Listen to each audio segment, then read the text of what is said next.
Perfecto. Bueno, buenos días. Yo soy la doctora Alejandra Canel Paredes, soy residente de primer año de Alergia e Inmunología Clínica y gracias a la asesoría de la doctora Cindy de Lira, vamos a exponer este caso clínico el día de hoy. Vamos a iniciar, perfecto. Tenemos a un paciente cuyas iniciales son WMSG, de género masculino, que tiene 11 años de edad. Él es soltero, él nació y vive aquí en Monterrey, Nuevo León, y el interrogatorio fue mixto y confiable, ya que él acudía con su madre. Él hasta ahorita es estudiante de quinto de primaria y la fecha de la consulta fue el 16 de mayo de este año. Su religión es católica y le mandaron, o la referencia fue de urgencias en pediatría. Como antecedentes familiares tenemos que sus abuelos pues aparentemente están sanos, no tienen ninguna enfermedad. El padre tiene diagnóstico de rinitis alérgica que únicamente trata con loratadina por razón necesaria. La madre es aparentemente sana y tiene un hermano menor de 7 años que está diagnosticado con asma. En cuanto a sus antecedentes perinatales y personales no patológicos, tenemos que él es el producto de la primera gesta, él fue cesárea y fue un embarazo normoevolutivo. Nació de 39 semanas de gestación, pesó un poquito más de los 4 kilos y midió 56 centímetros y se fue del hospital con su madre. La onfalorexis fue a la semana, la lactación a los 6 meses y el destete a los 2 años, y él tuvo un desarrollo psicomotriz normal. La madre refiere que tiene toda su cartilla de vacunación completa, no hay consanguinidad en la familia y tampoco niega infecciones de repetición en la infancia, y este paciente no tiene mascotas. En cuanto a los antecedentes personales patológicos, tenemos que niega hospitalizaciones o el uso de antibióticos intravenosos, tampoco ha tenido ninguna fractura y transfusiones, y sí refiere en 2006, me parece, una cirugía de reparación de hernia inguinal cuando tenía 6 años. En cuanto a sus antecedentes alérgicos, él refiere tener una rinopatía crónica, la cual fue diagnosticada en 2009, pero nunca acudió a realizarse las pruebas cutáneas, por lo que ha estado de manera intermitente con los síntomas. El motivo de consulta o de la interconsulta fue enrojecimiento y comezón en tórax y en cara. Entonces, como el principio de evolución en estado actual, tenemos que en 2017, cuando él tenía apenas 8 años, acudió a dermatología por presentar en el tórax y en el cuello unas máculas hipercrómicas de límites bien definidos, y que él refería que era siempre que se exponía al sol, y que cuando se quitaban dejaban una lesión residual color café. Que esta lesión producía un ligero prurito, y mencionaba que estas lesiones él recuerda, o más bien la mamá, que las presentaba desde los 3-4 años de edad. En dermatología le diagnosticaron manchas café con leche, a descartar una neurofibromatosis versus un síndrome de Legius, que es parecido a la neurofibromatosis por las manchas café con leche, pero sin los neurofibromas, al contrario, ellos tienen lipomas y la mutación es diferente. Y únicamente se le dieron tratamiento con medidas generales como crema y jabón humectante, se le recomendó utilizar protector solar y se le citó en 6 meses para valorar seguimiento. 2 años más tarde, en abril del 2019, él acudió a pediatría por la aparición desde hace 8 meses de 2 ronchas pruriginosas, una en el hemitórax derecho y una en el hemitórax izquierdo, de 1 centímetro de diámetro, la otra era un poquito más pequeña, de 0.5 centímetros de diámetro, las cuales aparecían aproximadamente 3 veces por semana y desaparecían cuando él se aplicaba hielo, aproximadamente 2 horas después. No se acompañaban de angioedema, y en una ocasión él menciona que le produjo mareo, náuseas, cefalea, disnea y eritema generalizado. 3 semanas después se agregó otra roncha supraclavicular del lado izquierdo, pruriginosa, la cual fue en la consulta de pediatría se le estimuló con la punta con la tapita de una pluma, y enseguida le produjo eritema en todo el tórax, en el cuello, en las mejillas, cefalea y mareo. Ese día en la consulta le diagnosticaron urticaria, le indicaron cetirizina 10 miligramos al día y prednisona un ciclo corto, y le dijeron que viniera a interconsultar aquí a alergias. Y ese mismo día el paciente acudió más tarde, y en el que se encuentra esta lesión que podemos ver al lado derecha, que es una lesión de tipo Avon, que es eritematosa, ovalada, de unos 7 por 4 centímetros aproximadamente en el tercio medio de la clavícula derecha, que tiene una lesión geográfica subyacente de color marrón, y también tiene lesiones eritematosas en el cuello, y en las mejillas él estaba todo también eritematoso. Esta lesión se acompañaba de prurito, de cefalea y de mareo, y bueno, aquí se le estuvo aplicando hielo, con lo que luego mejoró. O sea, el niño ya sabía que con hielo se le quitaba. Además, refiere síntomas nasales desde pequeño, y en el último mes se le interrogó y él refería rinorrea, congestión nasal, más o menos frecuente, 2 y 7 días respectivamente, y con el cual él tomaba antihistamínicos una vez al mes. Aquí se le realizó la citología nasal, la cual evidencia un infiltrado por eosinófilos, células epiteliales y células de Goblet, y se le realizó también una espirometría, la cual fue normal.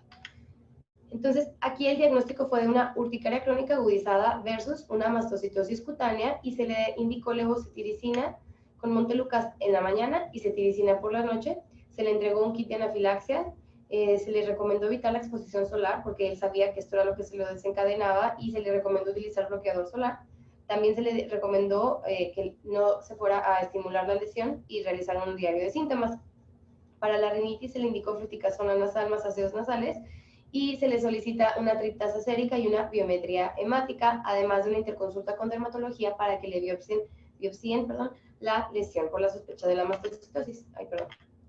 Entonces, acude a Mayo, unas semanas después, a dermatología, en donde ven estas placas eritematosas y marrones que estaban bien definidas en tronco anterior, aquí, como la acabamos de mencionar, con un signo de Darier que vamos a ver más adelante positivo, y se le realiza, bueno, él lleva a los laboratorios en el cual podemos ver que la biometría hemática está normal y la triptasa también estaba dentro de los rangos normales, y se le realiza la biopsia, en la cual el estudio patológico arroja el diagnóstico de mastocitosis cutánea, y se le realizó el marcador CD117, el cual también fue positivo.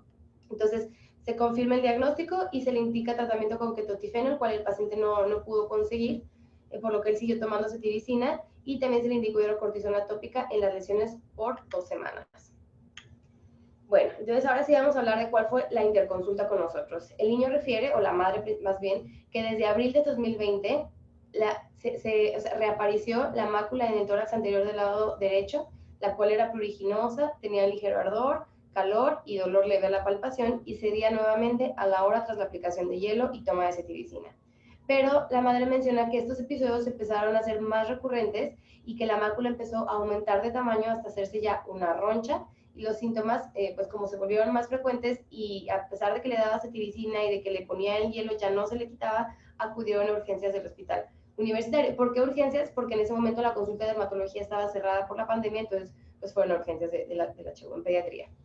En ese momento se interrogó al paciente y negaba náuseas, vómito, dolor abdominal, tampoco había presentado diarrea, no tenía antecedentes ni de reflujo ni de pirosis, no había presentado ni disnea, ni opresión torácica, ni hipotensión, y tampoco tenía el antecedente de que le hubiera picado algún insecto.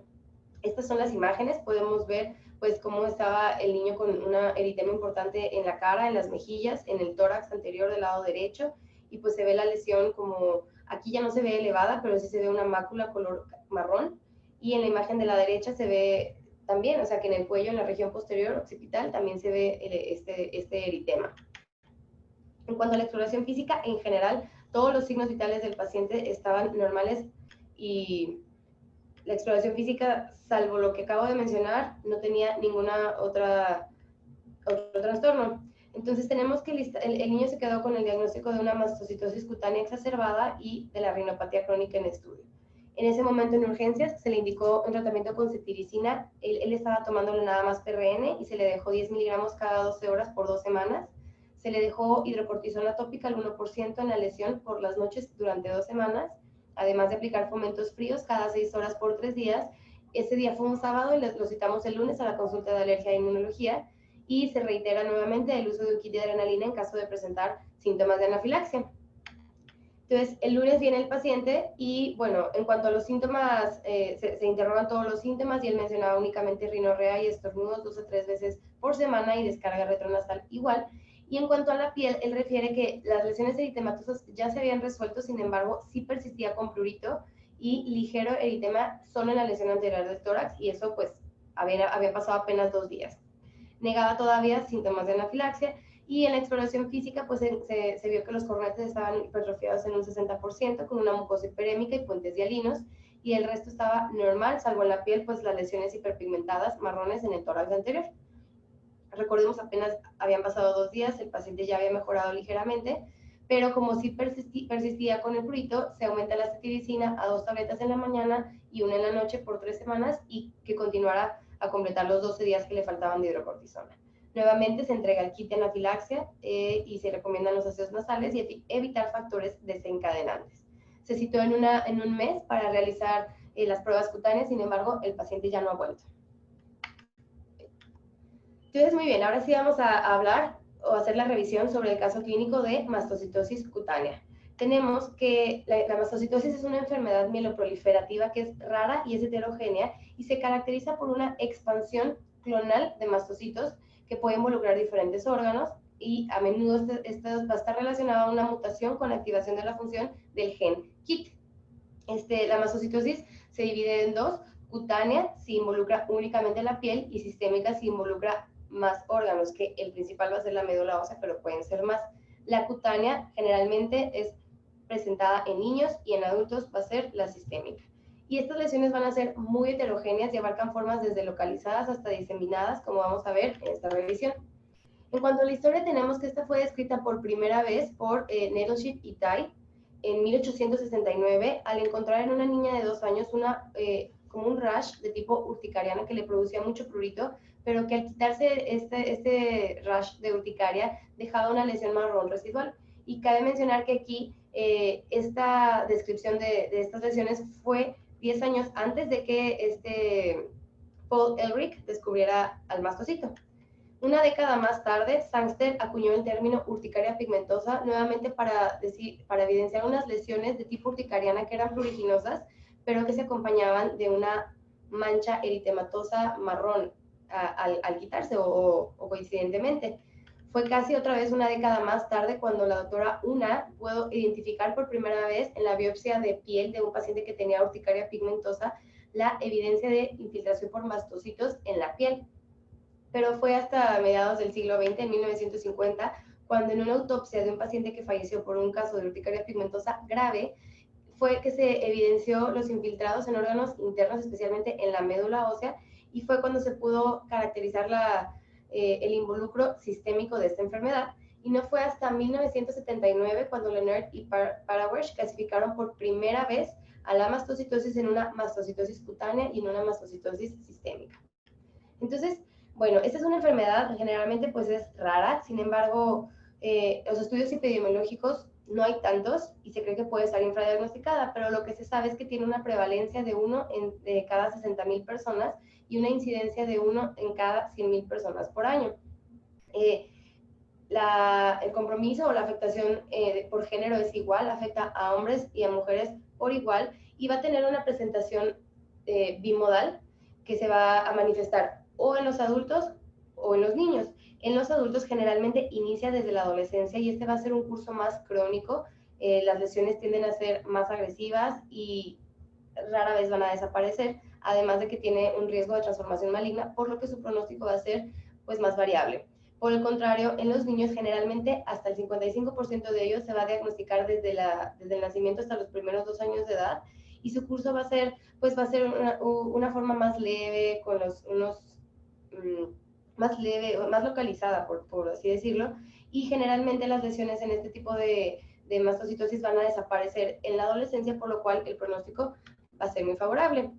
Y bueno, tenemos que los mastocitos son las principales células efectoras en los trastornos alérgicos y de hipersensibilidad y que pueden activarse o liberar a el contenido de sus gránulos tanto por IgE como por un mecanismo no IgE, que puede ser desde calor, medicamentos, estímulos físicos, estímulos emocionales, entre otros que vamos a ver más adelante. Y al activarse va a producir la liberación del contenido de sus gránulos del citoplasma y va a liberar a toda esta cantidad de sustancias, desde histamina, triptasa, serotonina, heparina, fosfolipasas, prostaglandinas, tromboxanos, citocinas, factor de necrosis tumoral y también diversos factores de crecimiento. Los mastocitos son abundantes en las superficies endoteliales y en las mucosas, y una vez que se activan van a liberar todos estos mediadores inflamatorios y van a producir lo que se llama síntomas asociados a la liberación de mediadores de mastocitos o sea, lo abrevié porque es un nombre muy largo, se va a llamar SALM. Y bueno, esto va a producir síntomas como la alergia o síntomas de anafilaxia, como podemos ver en estas imágenes. Ahora, es importante mencionar que la triptasa se produce exclusivamente en los mastocitos, por lo cual va a ser un biomarcador de la degranulación de estos. Entonces, bueno, la proliferación excesiva de mastocitos se debe a una mutación con ganancia de la función del gen c-KIT, que va a codificar al receptor de c-KIT, que es un receptor de tirosincinasa que está en la membrana de los mastocitos y que se va a activar cuando se une su ligando, el que está ahí, ese cuadrito amarillo que se llama SCF, Tiene varios nombres, por sus siglas en inglés se va a traducir como factor de células madre, pero también se llama factor de crecimiento de los mastocitos o ligando KIT. Entonces, cuando se une este ligando, lo que va a hacer es que se va a activar el crecimiento, la proliferación y la supervivencia de los mastocitos.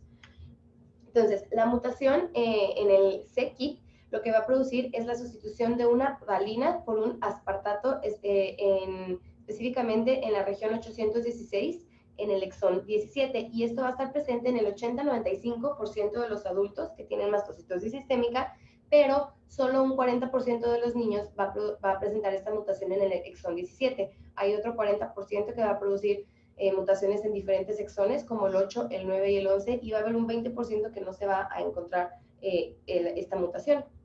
Ahora, esta mutación con ganancia de la función lo que va a producir es una activación independiente del ligando KIT del receptor de tirosincina, lo que va a producir una mayor proliferación de los mastocitos y una disminución en su apoptosis, por lo tanto, pues se van a acumular en los tejidos. Bueno, en 2008 la Organización Mundial de la Salud propuso una clasificación de la mastocitosis y en 2016 tuvo su nueva actualización, la cual es esta, y se basa según las características de las lesiones cutáneas, de su distribución de estas lesiones, de cuándo inició la enfermedad, de los síntomas que produce y de la progresión de la enfermedad. Y tenemos que si la mastocitosis o si los mastocitos involucran o están infiltrando únicamente la piel, se va a recibir el diagnóstico de mastocitosis cutánea. Y si los mastocitos se ve que infiltran cualquier órgano como vaso, hígado, el tracto gastrointestinal, los ganglios linfáticos o principalmente la médula ósea, con o sin afectación también de la piel, se va a llamar mastocitosis sistémica. Y estas a su vez se van a dividir en varios subtipos porque tienen implicaciones para su pronóstico. Permítanme un segundito, voy a silenciar los micrófonos.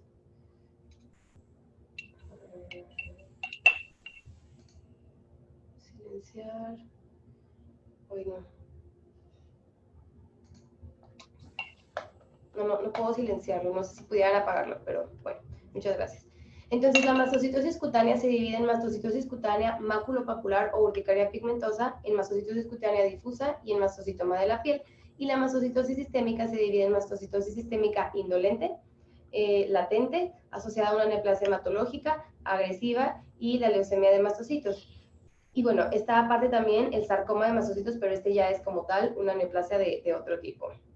Entonces, las últimas tres de la mastocitosis sistémica son las más agresivas, como vamos a ver más adelante. Ok, entonces tenemos que en cuanto a la mastocitosis cutánea, esta, como mencioné, se va a dar principalmente en niños y la más frecuente en estos va a ser la mastocitosis cutánea maculopapular o la urticaria pigmentosa, son los dos nombres. Y esta a su vez se divide en monomórfica y polimórfica.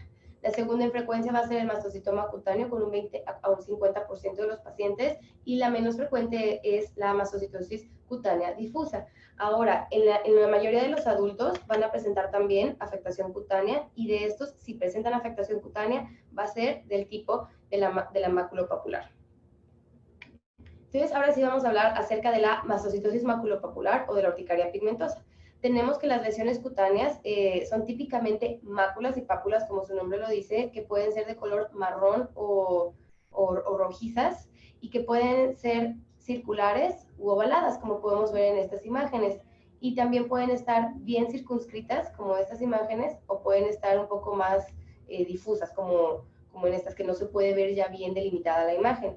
También pueden estar elevadas, como se puede ver aquí, que estén ligeramente como una roncha, o pueden ser lesiones totalmente planas. Ahora, es importante mencionar que en ocasiones las lesiones pueden como ir cambiando según el paso de los años y pueden empezar como unas lesiones nodulares que al paso de 5 o 10 años se van a convertir en placas y que finalmente pueden persistir así o convertirse en máculas. Y específicamente este tipo de máculas que están no tan bien delimitadas en la frente son muy características de los pacientes con mastocitosis cutánea en la variante maculopapular.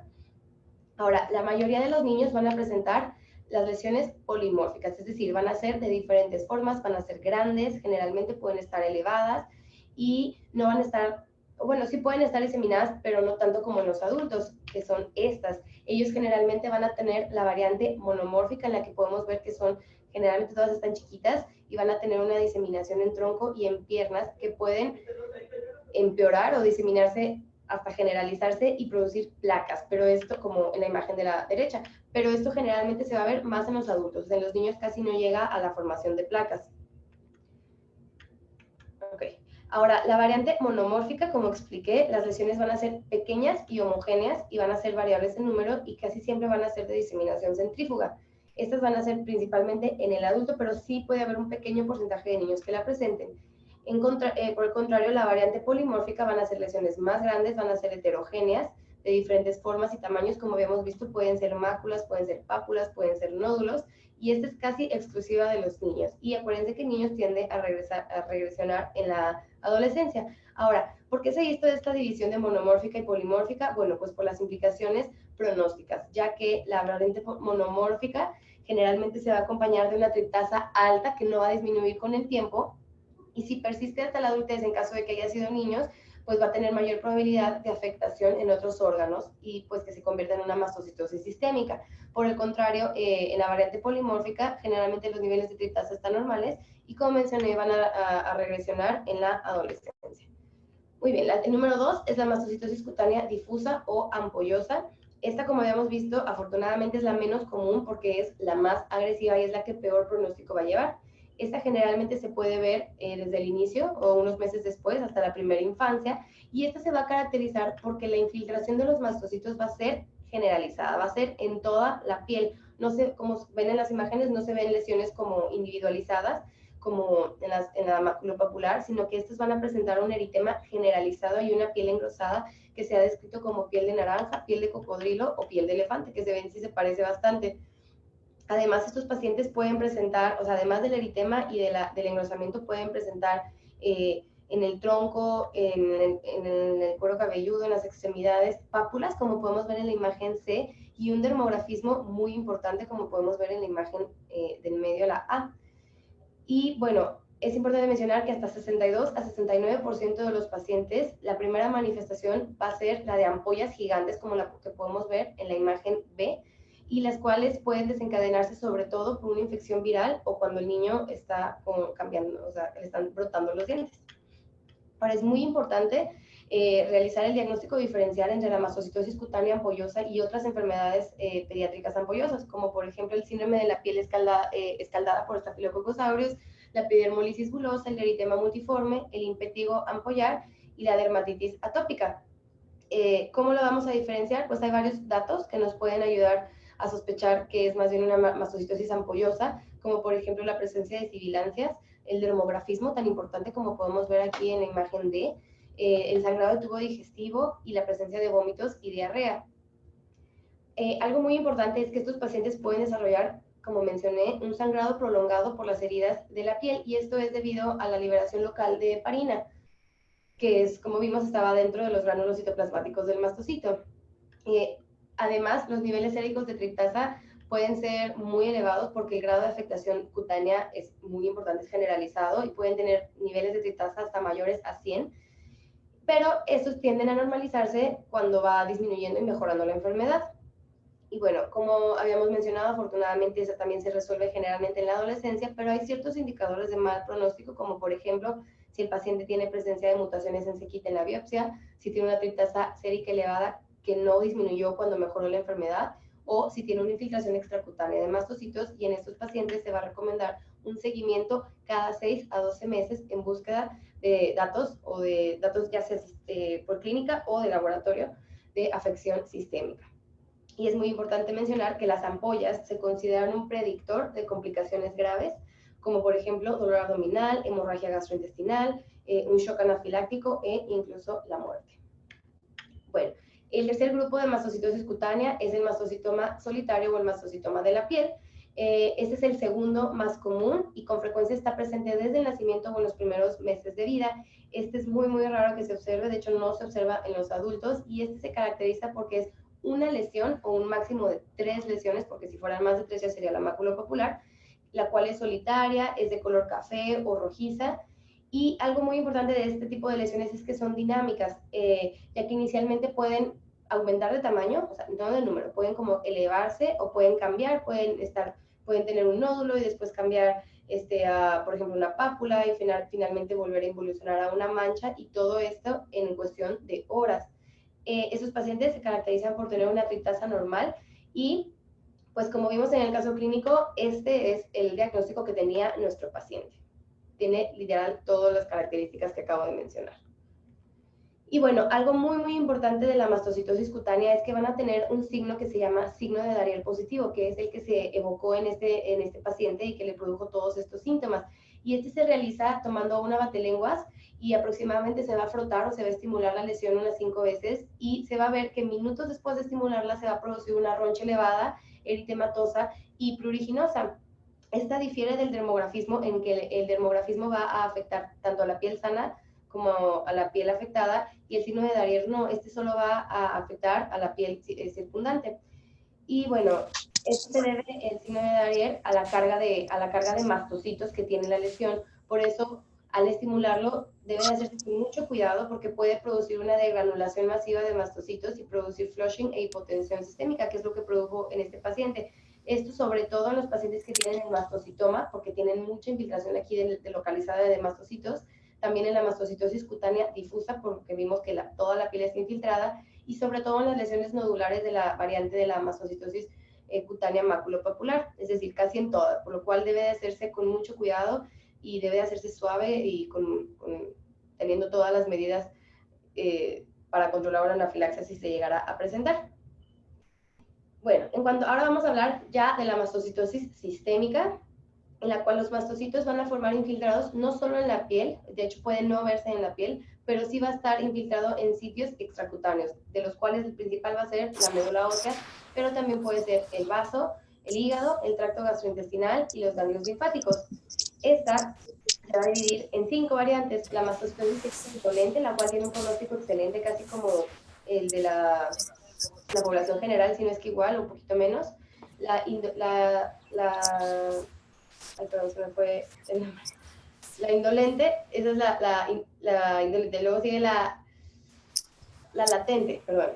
La asociada a neoplasias hematológicas, la agresiva y la leucemia de mastocitos, las cuales estas últimas dos, y bueno, en general las últimas 3, sí son más agresivas, por lo cual pues les va a dar un potencial maligno en estos pacientes y un pronóstico y una esperanza de vida mucho menor que en la mastocitosis cutánea. Esta, como mencioné, va a ser más frecuente en los adultos, generalmente entre los 40 años y los 60 años. Y los criterios para su diagnóstico, según la Organización Mundial de la Salud, son 2. Son unos criterios mayores y unos menores. El criterio mayor se caracteriza por tener un infiltrado multifocal de 15 o más agregados de mastocitos, no porcentaje, agregados de mastocitos en cada foco de la biopsia de médula ósea o algún sitio extracutáneo. Ese es el criterio mayor, y tiene que tener también tritasa positiva en la inmunohistoquímica. Los criterios menores son que en la biopsia de médula ósea o en algunos u otros órganos tenga más de 25% de mastocitos en forma de uso o con una morfología atípica o inmadura, o una mutación de KIT en el codón 816. A ver, permítanme un segundo, es que no sé cómo apagar el micrófono de los demás.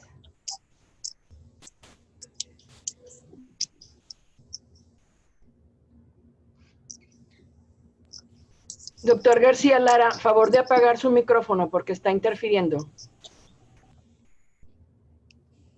Hola, buen día. Permítame.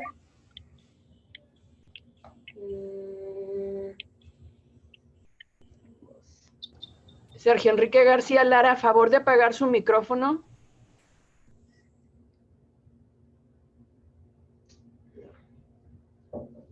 Adelante. ¿Te ayudo? Sí, por favor. Permítame un segundito.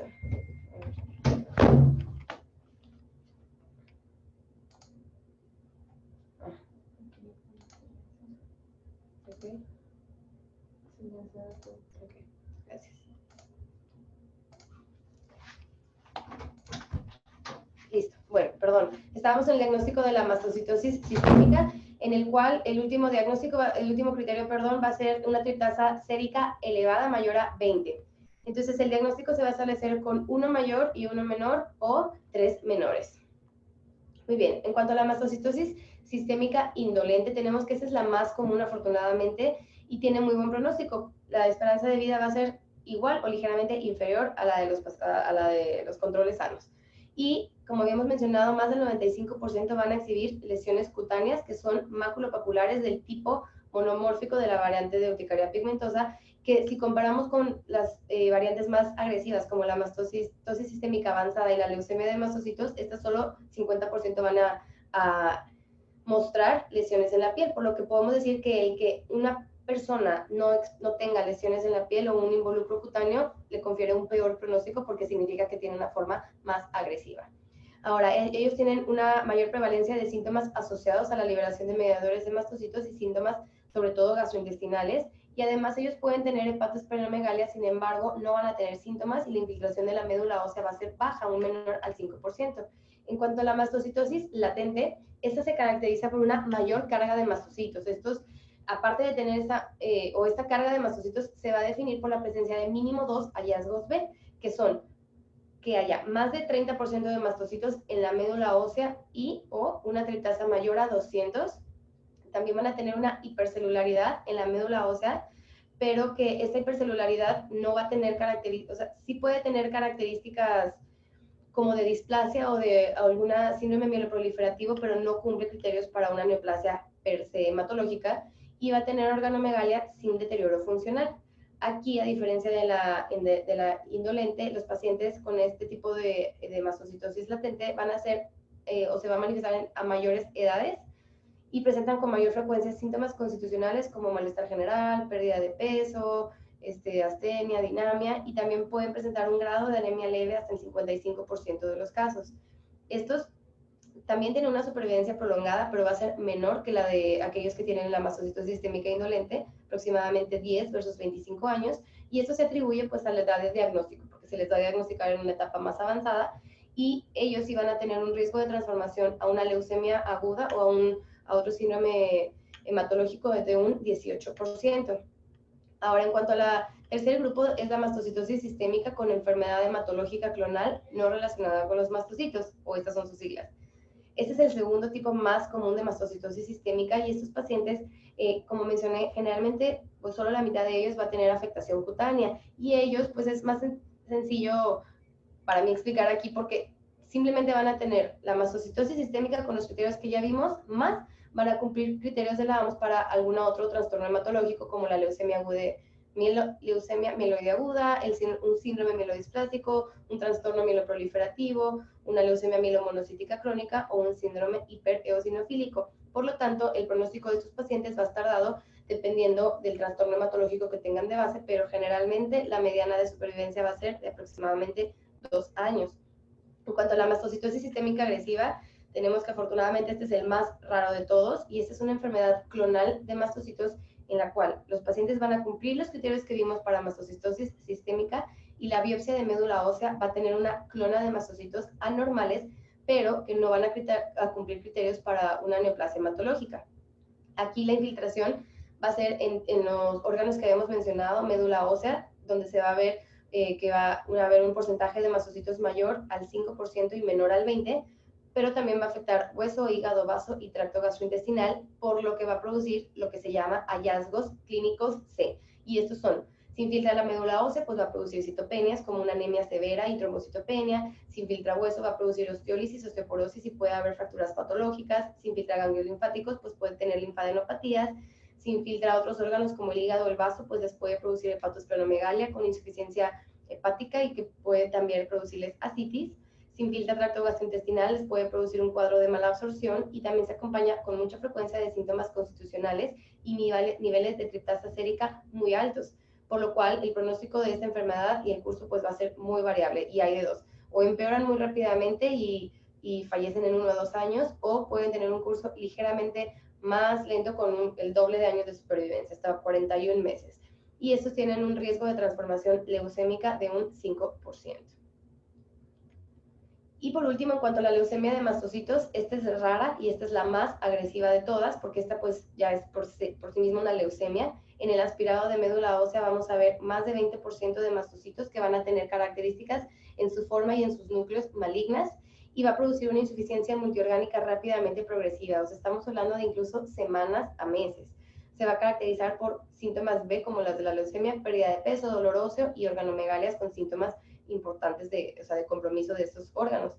Y estos se van a tratar con quimioterapia como si fuera una leucemia o con inhibidores de la tirosincinasa, pero como vamos a ver más adelante, generalmente en estos pacientes va a fallar, por lo que les va a conferir una supervivencia muy pobre de menos de 6 meses en los mejores casos. Entonces, esta es una tablita que resume un poquito las diferencias entre la mastocitosis cutánea y la mastocitosis sistémica, y que podemos ver que en los pacientes en los que la mastocitosis inició en la edad adulta, van a caracterizarse por una mastocitosis sistémica, la variante indolente. Y si inició en niños, la variante que vamos a ver va a ser la cutánea. El curso típico en los adultos es que va a ser crónico y en los niños, generalmente va a tender a resolver en la adolescencia. Y bueno, esto no hemos llegado al cuadro clínico, pero los adultos van a tener un mayor porcentaje de riesgo de anafilaxia, y esto es porque tienen un nivel de triptasa también más elevado, como podemos ver, mayor a 20, y los niños generalmente estaban normal. Como habíamos mencionado, en los adultos generalmente va a estar la mutación en c-KIT en el exón 17, y en los niños, pues un 40% sí, pero otro 40% no, en el 8, 9 y 11, y otro 20 ni siquiera se va a encontrar la mutación. Como habíamos mencionado, los adultos van a tener, sí, afectación cutánea del tipo maculopapular monomórfica, con las lesiones muy pequeñas diseminadas sobre todo en las piernas y en el tronco, y en los niños van a ser la variante polimórfica, que con lesiones grandes, que también pueden involucrar aparte del tronco y las extremidades, la cabeza. Y para resumir, porque fueron como muchos datos de la mastocitosis sistémica, bueno, simplemente aquí ya habíamos explicado los criterios mayores y menores. Una vez que cumplió estos criterios de mastocitosis sistémica, nos vamos a ir a ¿cumple criterios de la OMS para alguna de estos tipos de neoplasias hematológicas? Sí, perfecto, se queda con ese diagnóstico. No, nos vamos entonces de nuevo al porcentaje de mastocitos en la médula ósea. Si es más de 20%, va a ser una leucemia de mastocitos. Si no es más de 20%, entonces va a ser una de estas tres. Si tiene síntomas C, que como habíamos dicho era por compromiso o por involucro de los mastocitos en los órganos, pues entonces va a ser la mastocitosis sistémica agresiva. Y si no tiene los síntomas C, entonces va a ser o la indolente o la smoldering, que esta se caracteriza, o la latente, perdón, que la latente va a ser que tiene 2 o más síntomas B, que era una infiltración mayor, o sea, de 30% de mastocitos, o sea, es más incluso que esta, pero esta va a tener una displasia y no va a tener, o sea, si tiene organomegalia, en realidad los síntomas van a ser mínimos. Entonces, así es como, a grosso modo, se divide la mastocitosis sistémica. Entonces, bueno, ahora sí vamos a hablar de los factores desencadenantes que había mencionado, que los mastocitos se podían liberar sus gránulos en respuesta a un mecanismo de tipo IgE o a un mecanismo de tipo no IgE, como son todos estos. Calor o sol, como en nuestro paciente, el frío, la humedad, sobre todo el estrés emocional va a ser el principal desencadenante de los pacientes adultos con mastocitosis sistémica, ejercicio extenuante, picaduras de himenópteros, y no solo de himenópteros, pero también pueden ser venenos de víboras, o también pueden ser aguamalas, por ejemplo. También incluso la falta de sueño, el masaje, la afección, como vimos con el signo de Darrier, infecciones o fiebre, vacunas, medicamentos como la quinina, incluso comida picante, cirugías, biopsias, procedimientos, síndrome premenstrual, la dentición, el alcohol y medicamentos como AINES y aspirina, opioides, vancomicina, contrastes intravenosos, succinilcolina, la tiamina y los anestésicos. Y bueno, estos es muy, muy importante, o sea, son una gran variedad de factores que pueden desencadenarlo. Esto no significa que todos estos le vayan a desencadenar en todos los pacientes. Estos son los que se ha visto y se les tiene que decir a los pacientes, pues, simplemente que traten de evitarlos en la medida de lo posible. Ahora, los pacientes con mastocitosis son más susceptibles, por eso lo puse en negritas, a presentar anafilaxia específicamente por la picadura de himenópteros, y de hecho esto puede ser incluso el motivo de referencia a nuestra consulta, porque que sean pacientes porque después de una picadura de estos insectos producen una reacción anafiláctica severa o muy, muy grave, o que son recurrentes. Muy bien, entonces ahora sí vamos a hablar acerca del cuadro clínico, en el que tenemos que la presentación clínica va a ser muy variable y va a depender de la carga de los mastocitos, que van a ser los que van a dictar los síntomas asociados a liberación de estos mediadores. El cuadro puede ser crónico porque, como vimos, aunque sea niño, pues, va a durar varios años hasta que se resuelva en la adolescencia, y se basa en el tipo de mastocitosis y puede variar desde asintomática o hasta una afectación sistémica. Y aquí tenemos que, si es una mastocitosis cutánea, el 100% de los niños va a estar afectada la piel y más de 80% de los adultos también van a mostrar lesiones cutáneas. Y bueno, ¿cuáles son estos síntomas asociados a la liberación de mastocitos? Se producen tanto en la mastocitosis sistémica como en la cutánea. Eso sí ya no importa cuál de las dos es. Y van a ser, por ejemplo, cardiovasculares, va a presentar hipotensión, síncope o presíncope, mareo como este paciente y taquicardia. En los síntomas cutáneos tenemos que el flushing o el eritema generalizado se debe a la liberación de sustancias vasoactivas como la histamina, que va a producir este eritema generalizado, pero también puede producir prurito, el cual es el principal síntoma de todos. También urticaria y angedema. En cuanto a los síntomas digestivos, pues tenemos que pueden presentar dolor abdominal, diarrea, reflujo gastroesofágico, úlceras gástricas, náusea y vómito y hepatosplenomegalia con osinasitis. En cuanto a los síntomas musculoesqueléticos, pueden producir dolor óseo, osteopenia, osteoporosis y fracturas patológicas. En cuanto a los síntomas neurológicos, esto no se sabe muy bien por qué es, pero se cree que es por la presencia de estos mediadores en el sistema nervioso central y les puede producir ansiedad, depresión, una dificultad para concentrarse, una pérdida de la memoria y, bueno, insomnia, migrañas y cefalea.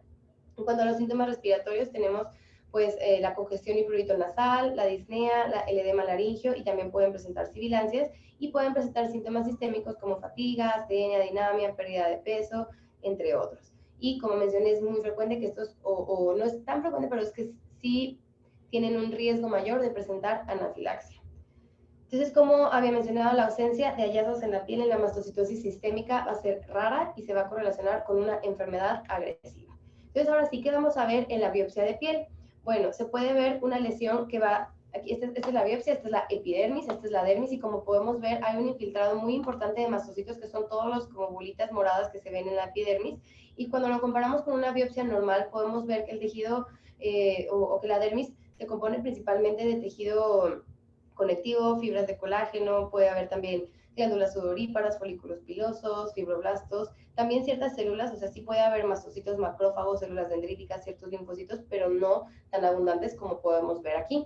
Y es importante mencionar que en ocasiones la histopatología del mastocitoma y del mastocitoma cutáneo difuso va a ser muy parecida o va a ser muy difícil de distinguir porque ambos se caracterizan por una infiltración masiva de mastocitos, de ahí que hay que recordar que hay que hacer con mucho cuidado el signo de Darier.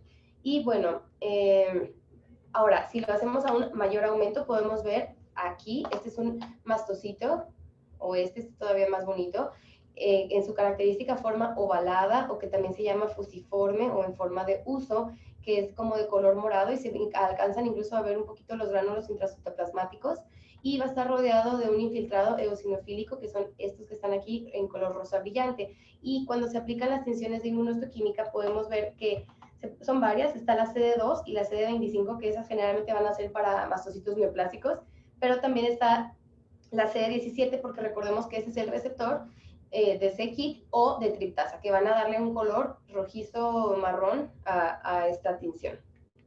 Ok, ahora sí ya vamos a llegar al diagnóstico. Entonces tenemos que el diagnóstico de mastocitosis cutánea se va a hacer por las lesiones características en la piel, como ya mencioné, con un signo de Darier positivo en la mayoría de los casos, más ya sea o una biopsia de piel en la que se encuentran los agregados de mastocitos o que se confirme la activación de mutaciones en el codón 816 de KIT. Pero el tercer criterio para diagnosticar mastocitosis cutánea es que tenga ausencia para criterios de mastocitosis sistémica. Esto quiere decir que entonces tendríamos que hacerle una biopsia de médula ósea a todos los pacientes con mastocitosis para poder establecer ese diagnóstico. Es por eso que se desarrolló como un diagnóstico provisional que se llama MIS o mastocitosis en la piel para los pacientes en los que aún no se ha hecho la biopsia de médula ósea. Entonces vamos a hablar acerca del diagnóstico. Primero vámonos en los adultos. Si nosotros tenemos un paciente que tenía las lesiones cutáneas, le hicimos una biopsia, cumplía criterios, quedamos con el diagnóstico provisional de MIS. Entonces, si es adulto, sí o sí se le va a hacer una biopsia de médula ósea. ¿Por qué? Porque aunque esté asintomático, puede tener un involucro de la médula ósea y eso acuérdense que va a cambiar el pronóstico. Entonces, si cumple los criterios, pues ya se acabó, tiene mastocitosis sistémica. Si no, pues es puramente mastocitosis cutánea. O sea, si no está infiltrada la médula ósea, lo tienen los laboratorios normales, no tiene ningún síntoma o signo o por laboratorios de involucro sistémico, pues ya se quedó con el adulto con un diagnóstico de mastocitosis cutánea. Ahora nos vamos a los niños. En los niños, generalmente no se va a hacer la biopsia, a menos que tengan datos de laboratorio que sugieran una enfermedad avanzada o un involucro de órganos, se les va a pedir la biopsia. Si no, o si tienen niveles de triptasa muy elevados, generalmente más de 100, se les va a pedir la biopsia. Si no, ellos no va a ser necesario porque, como vimos, generalmente va a resolver en la adolescencia y se van a quedar únicamente con el diagnóstico de mastocitosis cutánea. Ahora, en los adultos, o bueno, en los niños con MIS, se les pide también la triptasa sérica porque, como vimos, es un biomarcador de la desgranulación de mastocitos que se libera a la par de la histamina, y este va a ser generalmente muy elevada o elevada más de 20 en las pacientes con mastocitosis sistémica y no tan elevada en los pacientes con mastocitosis cutánea, o de hecho esto va a ser normal. Sus niveles se utilizan para el diagnóstico de la enfermedad, para ir monitorearla, para ver si va progresando, y bueno, también recordamos que un nivel más de 20 es un criterio de diagnóstico menor para la mastocitosis sistémica y que niveles más de 200 nos hablan de una mastocitosis del tipo agresivo. Bueno, además se desarrolló en 2009 un grupo de trabajadores por Heide y sus colaboradores un índice para ver la gravedad de la mastocitosis que se llama índice SCORMA, el cual evalúa 3 características. Uno es la extensión de la enfermedad, 2, la intensidad de los síntomas, que va desde ausente, leve, moderada y grave, en estos síntomas: pigmentación, vesiculación, elevación y el Dariel positivo, y los síntomas subjetivos del paciente en una escala visual análoga del 1 al 10. Después se va a aplicar esta fórmula y va a dar un puntaje de 5.2 hasta 100 puntos. Y esto en realidad es una herramienta muy útil que nos va a ayudar a valorar la gravedad de los síntomas y también para el seguimiento un poco más objetivo de su evolución. Ahora, en el caso de la mastocitosis sistémica, pues para evaluar una posible malignidad que aún no se haya manifestado, debemos de solicitar una BH con bidiferencial y un frotis de sangre periférica, sobre todo para descartar citopenias o eosinofilia. Unas PFH para descartar una afección hepática. También se pueden pedir niveles de histamina en plasma o en orina, ya que van a estar generalmente elevados. Sin embargo, no es tan específica como la triptasa y es más difícil porque tiene que ser en una orina de 24 horas. Entonces se prefiere la triptasa, pero es importante que sepamos que existe. Se debe de pedir también una densitometría para detectar la osteopenia o la osteoporosis y una ecografía abdominal simplemente para descartar organomegalias. Entonces vamos a hablar ahora sí ya del tratamiento, el cual tiene como meta controlar únicamente los síntomas asociados a la liberación de mastocitos y sobre todo evitar los desencadenantes. ¿Cómo los vamos a controlar? Pues el tratamiento de primera línea va a ser los antihistamínicos no sedantes o de segunda generación, que se puede aumentar hasta 4 veces la dosis habitual. Ahora, si los síntomas son persistentes o nocturnos o sobre todo gastrointestinales, se les pueden agregar antihistamínicos anti-H2, e incluso si persisten sobre esto se les pueden agregar inhibidores de la bomba de protones. Y si persisten igual los síntomas sobre estos dos, se les puede también agregar antileucotrienos. Ahora, sobre todo para el mastocitoma sintomático como el de nuestro paciente, se pueden dar corticosteroides tópicos, recordando que no deben de darse por periodos prolongados, ya que pueden producir efectos adversos como hiperhipopigmentación, atrofia de la piel, y también pueden producir, si son de alta potencia, pues una supresión del eje hipotálamo, hipófisis, glándula suprarrenal. Y bueno, los corticosteroides sistémicos rara vez se indican, pero sí se pueden dar en ciclos cortos, sobre todo en la mastocitosis cutánea grave, como la que vimos en los niños, la bulosa, o que tengan unos síntomas muy, muy refractarios al tratamiento con antihistamínicos o un involucro extenso de la piel. ¿Cuándo vamos a hacer cirugía? Pues rara vez se indica, pero se puede indicar en el mastocitoma si la irritación de la lesión, como en este niño, está provocando constantemente los síntomas asociados a la liberación de los mastocitos o que produzca constantemente anafilaxia. Entonces, ¿cuál va a ser el tratamiento de segunda línea? Bueno, como vimos en la mastocitosis cutánea y sobre todo en la mastocitosis sistémica indolente, con puro tratamiento antihistamínico los pacientes van a estar bien controlados. Rara vez van a necesitar de estos tratamientos, pero si en la mastocitosis, sobre todo sistémica, sigue con síntomas y como esta tiende a ser progresiva, pues puede optar por este tratamiento, que son varios, son generalmente ya es un tratamiento citorreductor sistémico. Y bueno, este tratamiento ya lo va a indicar sobre todo el hematólogo más que el alergólogo. Hay otros tipos de investigación como la fototerapia. Esta, bueno, se ha visto una remisión parcial de las lesiones en la piel y una reducción leve del prurito.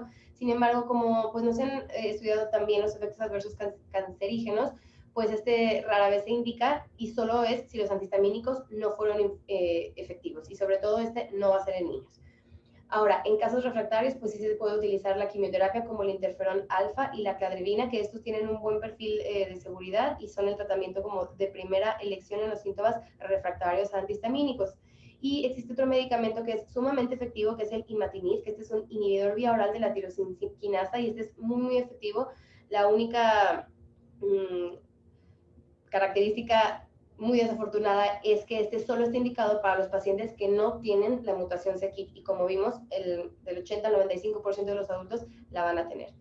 Bueno, en cuanto al tratamiento de investigación, tenemos al omalizumab, que se están haciendo de hecho unos estudios actuales en el que se ha visto que para los casos en los que hay anafilaxia recurrente, sí se ha visto que los disminuye, pero aún está inconclusos.